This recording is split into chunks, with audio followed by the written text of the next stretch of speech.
couldn't see was the years of experience written into her DNA, the countless hours she'd spent working with military dogs in some of the most dangerous places on Earth. And then it happened. The officer unclipped the lead. The dog launched forward with all the explosive power of a trained attack animal. Jaws wide, every instinct screaming for the takedown. This should have been the moment where everything went horribly wrong, where another tragic story made the morning headlines. Instead, something extraordinary occurred.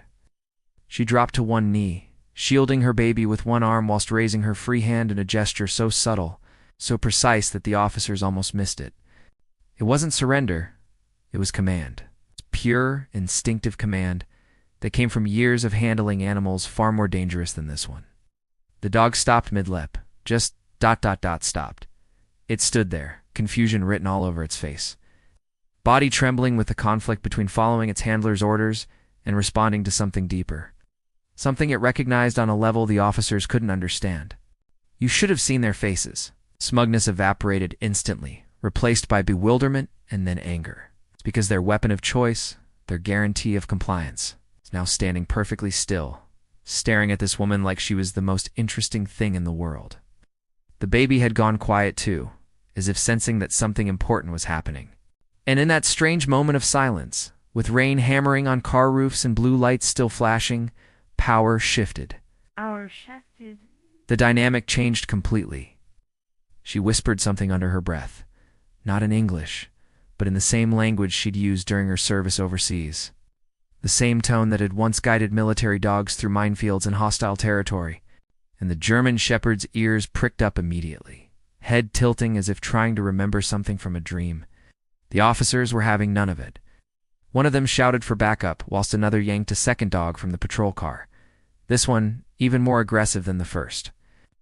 They were determined to regain control, to put this woman back in what they saw as her rightful place. But she was already 3 steps ahead of them.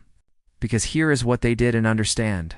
Chidi spent years working with dogs trained to detect explosives in war zones, animals that could smell fear and death from miles away. She'd guided them through situations where one wrong move meant everyone died. These police dogs, well trained as they were nothing compared to what she'd handled before. As the second dog charged towards her, she adjusted her stance slightly, voice carrying across the rain-soaked street with absolute authority. Not shouting, not panicking, just speaking with the kind of confidence that comes from knowing exactly what you were doing. Both animals stopped dead in their tracks. It was like watching magic happen in real time. These highly trained police dogs, bred and conditioned to follow orders without question, were now responding to a woman they'd never met before, as if she was their commanding officer. The first dog actually sat down in the rain, looking up at her with something approaching respect. The second one whined softly, torn between the officer tugging at its lead and this strange woman who spoke in a language it somehow understood. And that's when the officers realized they were completely out of their depth. One of them reached for his radio, voice cracking slightly as he called for additional units. Another pulled out his baton, slamming it against the car bonnet with a sharp crack that echoed through the night. They were scared now, though they'd never admit it, because their entire approach was built on intimidation, and intimidation only works when the other person is afraid. She wasn't afraid anymore, standing there in the pouring rain, baby cradled safely in her arms.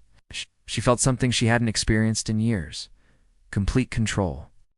Not the kind of control that comes from weapons or authority, but the kind that comes from knowledge, experience, and unshakable confidence in your own abilities. The dogs were now positioned between her and the officers, not aggressively, but protectively.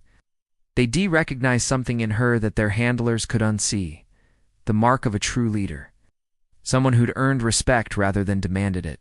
She took a step forward, then another. And with each step, the officers backed away slightly, their carefully constructed authority crumbling like sand in the rain. "You don't know me," she said quietly, her voice carrying clearly despite the storm, "but you'll remember this night." And she was right, because what happened on that rain-soaked street became more than just a confrontation between police and citizen. It became a moment when hidden strength revealed itself, when the underestimated showed exactly what they were capable of. She walked away that night with her head held high and her baby safe in her arms. the dogs escorting her like a royal guard until she was well clear of the flashing lights and shouted threats. And as the officers stood there in the rain, trying to process what they'd just witnessed, one thing became crystal clear. They'd completely misjudged who they were dealing with. This story isn't just about one woman's courage or one night's events. It's about recognizing that strength comes in many forms. It's that experience leaves invisible marks, and that sometimes the person you think is powerless actually holds all the cards. It's about remembering that everyone has a story. Everyone has skills you can't see just by looking at them, and everyone deserves respect regardless of how they appear in the moment. Most importantly, it's about understanding that a mother protecting her child can tap into reserves of strength that would surprise even herself. So next time you see someone and make assumptions about what they're capable of, remember this story. Remember that quiet strength often speaks louder than raised voices, that true authority doesn't need weapons to be effective, and that sometimes the most extraordinary people look perfectly ordinary until the moment they choose to reveal who they really are. If stories like this fascinate you, tales of hidden courage, unexpected twists, and moments when ordinary people do extraordinary things, then make sure you stick around. Because trust me, we've got plenty more where that came from, and you won't want to miss what's coming next. Events. It's about recognizing that strength comes in many forms, that experience leaves invisible marks. This story isn't just about one woman's courage or one nightess, and that sometimes the person you think is powerless actually holds all the cards. It's about remembering that everyone has a story, everyone has skills you can't see just by looking at them, and everyone deserves respect regardless of how they appear in the moment.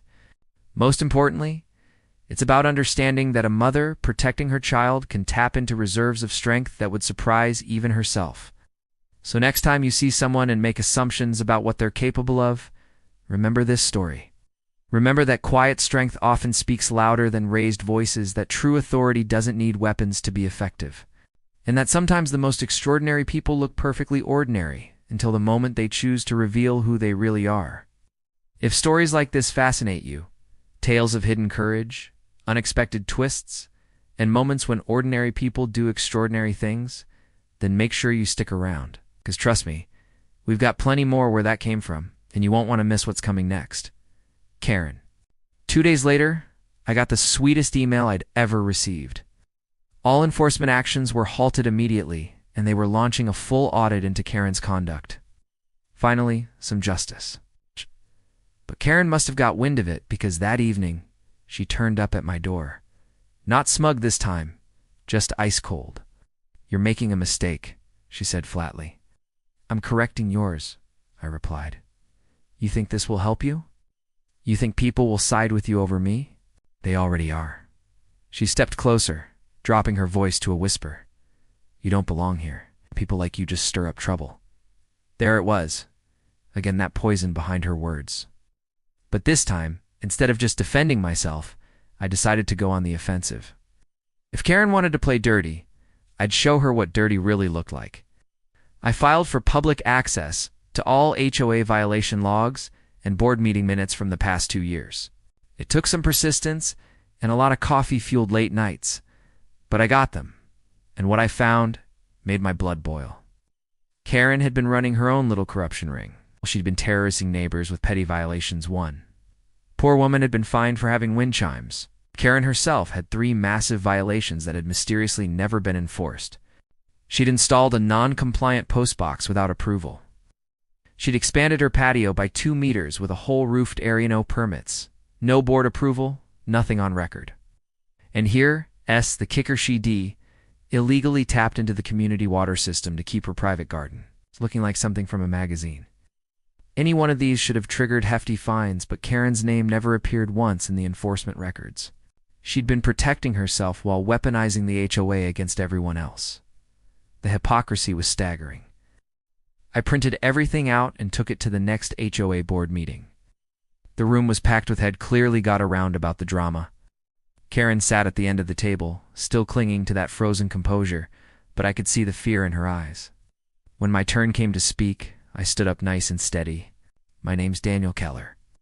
I've been falsely accused, harassed, and threatened with legal action over a dog I never owned.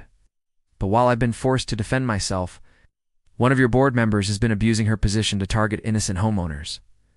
The room went dead silent as I placed my folder on the table and opened it. Page after page, photo after photo evidence stacked higher than Karen's lies.